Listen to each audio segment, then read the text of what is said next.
ค่ต้องอยู่กับฉันสุดยอด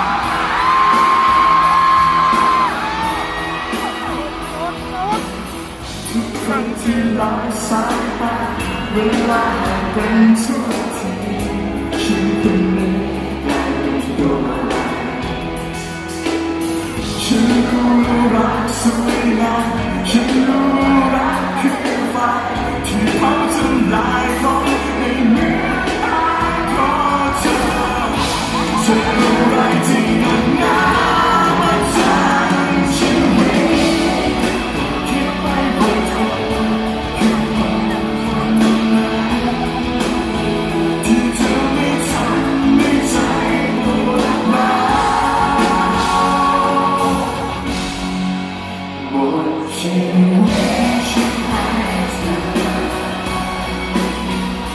วันนี้หัวใจเธอให้พอคำว่ารักเองคำว่าเราเอามันไปไกลไปไม่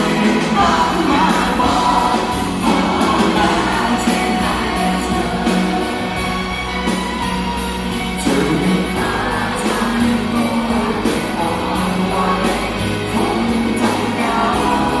แต่คงไม่ตายเราไม่มีอะไร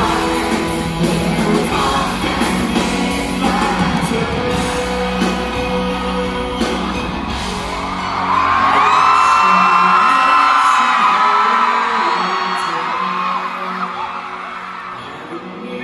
หัวใจเธอให้เขาคำว่ารัก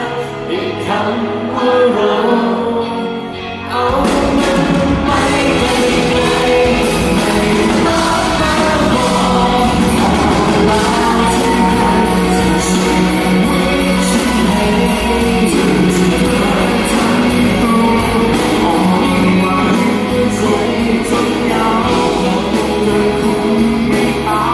ยเราไม่มีอะไรอยู่กับกันเองและเธ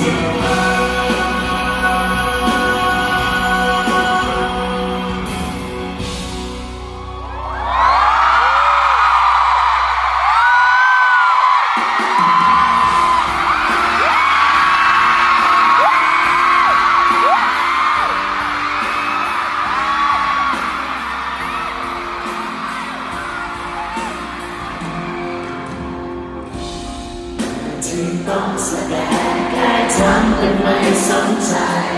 ทำเป็นไม่รักเธอในทุกครั้งที่เจอกันเหนื่อยที่ต้องแสดงแกล้งทำว่าใจของฉันไม่ได้รู้สึกกับเธอสักนิดเลยเพราะว่าในใจฉัน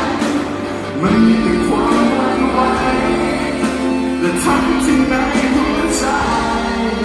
มันมีแต่เธอหยุดรักครั้งนี้ต้องทำยังไงคิดเหมือนว่าในหัวใจมีเธอเข้ามาอยู่นานหัวใจฉันเธอที่ฉันยิ่งคิดยิ่งเดินจะไปยิ่งทรมานจิตใจทุกครั้งฉันมีทางที่จะไป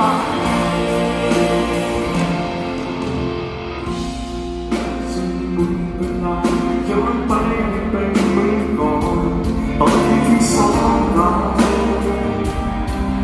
ยังไม่ได้เจอกันคือวันนี้จะทำให้ใจในของฉันไม่ต้องรู้สึกกับเธอสักนิดเลยเพราะวันนี้ตอนนี้มันมีแต่ความหวั่นไหวและข้างในหัวใจ